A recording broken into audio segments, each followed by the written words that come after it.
Theorem 1. From the same arc and within the same segment, any angle subtended at the center of a circle is double an angle subtended at the circumference. What this theorem says is that, let's look at the diagram. The theorem says we have an arc RQ here. So from this arc, the ends of the arc, when an angle is subtended, that is a line from each point on the arc or each end of the arc joins to form an angle, and the angle can be formed at the center, and the angle can also be formed at the circumference.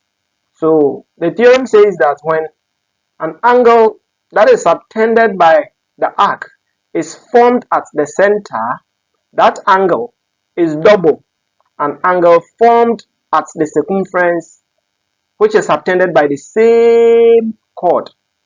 So that is what the theorem says. And so when you look at the diagram, the angle at the center is 2 times, which is 2x, and the angle at the circumference is x. So that is what the theorem says. Diagram 2 depicts the same concept.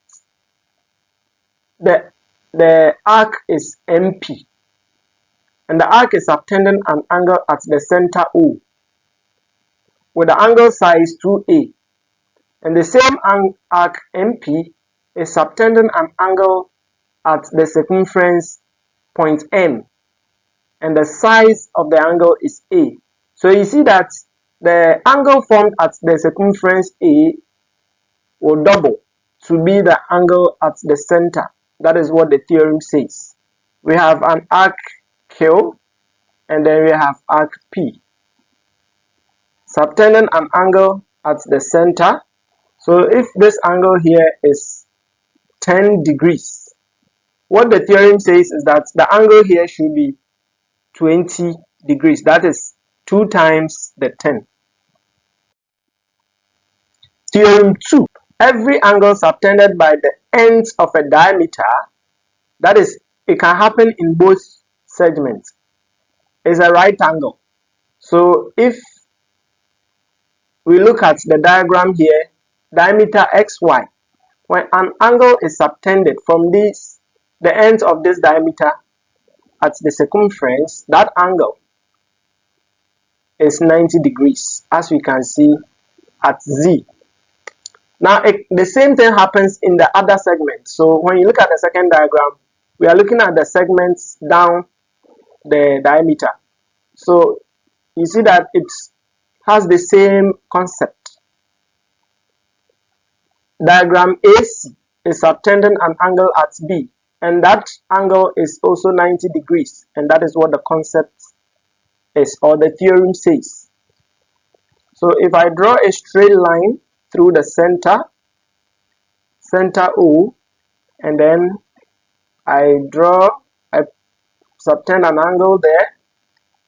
If I'm asked to find a value of x, where this angle here is 32. So this task requires us to find a value of x. So we are going to use the idea that angles in a triangle sum up to 180 degrees.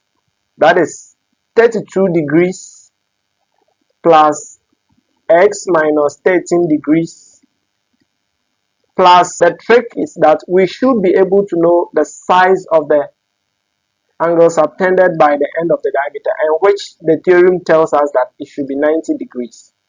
This should be equal to 180 degrees. So this is the concept. Theorem 3. Angles subtended by the same chord in the same segments, let's take note of that, at the circumference are equal. So we have QT being a chord. This chord is subtending an angle at R, a point on the circumference. The same arc QT or chord QT is also subtending an angle at S, a point on the circumference.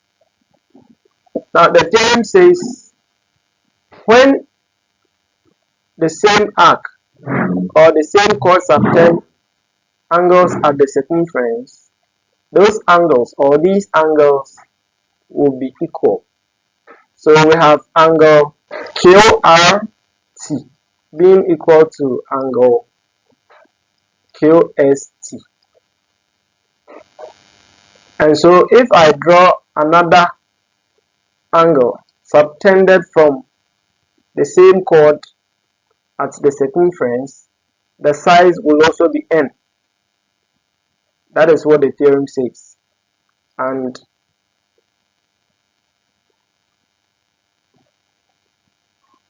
the theorem also specifies that the angles should be within the same segment, which means if I subtend an angle in the alternate segment, the size of the angle at A is not going to be the same as n. So angle QAT is not equal to n. Theorem 4. Equal chords or arcs subtend equal angles at the center of a circle. So we look at the diagram here. Chord XY is equal to chord YZ. That is the basic thing we should know about this theorem. Chord XY and chord YZ are equal. Because they are equal, when they subtend an angle at the center, the angle both chords subtend will be equal. So you see chord XY subtending angle U, and then chord YZ is also subtending the same size angle U. The same idea is depicted by the second diagram. Okay. Theorem 5. Equal chords or arcs subtend equal angles at the circumference. We have, from the diagram, we have chord FG and we have chord HI being equal. What the theorem says is these two equal chords, when they subtend angles at the circumference, the angles will be equal. So FJ subtending an angle at E and HI subtending an angle at J, these two angles are equal. So according to the theorem, angle FEG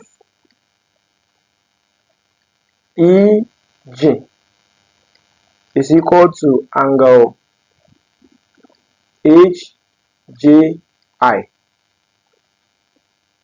This is the same idea that is depicted in the second diagram. We have chord PT being equal to chord SR. Now each chord is subtending an angle at the circumference. So PT is subtending an angle at Q, and then RS is also subtending an angle at P. What the theorem says is that the angle PQT is equal to the angle SPR.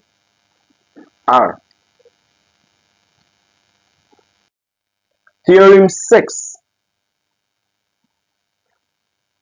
Opposite angles in a cyclic quadrilateral. And when I say cyclic quadrilateral, I mean quadrilaterals with concyclic points. Concyclic points means that the vertices touch the circumference of the circle. So when you look at the diagram on your left side, you see that the vertices touch the circumference. On your right side too, it touches the circumference. So the theorem says the angle at F and the angle at H should sum up to 180 degrees. And then the angle at E here and the angle at G here also sum up to 180 degrees. The same idea is seen on the second diagram. The angle at R here should be opposite the angle at T, and the two angles should sum up to 180 degrees. And then angle at Q here plus the angle at S here will be 180 degrees. So that is theorem 6. Theorem 7. The angle between a chord and a tangent at the end of the chord is equal to the angle in the alternate segment subtended by the chord. So let's understand the terms that have been used. Line AC is our tangent. Line BE is our chord. Now when you look at the diagram, you see that when the chord BE divides the circle into segments, we have the upper segment with an orange background, and we have the lower segment with ash background. So these are the two segments. Now when you look at the segments with the orange background, an angle has been created at B, and that angle we can call it angle AB. So the angle created is this angle, the angle here, and the angle is between the tangent and the chord we are dealing with. So this is the angle, and this angle is within the segment with orange background. So if, according to the theorem, if there is any other angle that should be equal to this angle, that angle shouldn't be within the segment with the orange background. It should be in the other segment, that is in the segments with the ash background. So that is what the theorem says. So from the diagram, we see that another angle is formed at B by the same chord, but this time the angle can be named as CBE. So CBE, as the angle has been indicated here. Now, according to the theorem, the angle that is supposed to be equal to this angle should be within the other segment with the orange background, and that angle is also subtended by the same chord, and so that should be this chord subtending that angle, and that angle is seen here. So this is what the theorem says. So if I quickly draw one here, if I am dealing with this angle, then the alternate one should be here, this angle. If on the other hand I am dealing with this angle, then the alternate one should be within this segment, and that should be this angle. This is what the theorem says. Thank you very much. That is the end of the presentation. As you can see on the screen, this lesson is seen in my playlist Circle Theorems, and if you are searching for my channel, the channel name is Math Class Plus, and the handle is at KK Boachi. Yes, so thank you very much. Watch the video, subscribe, like, hit the notification button, and share.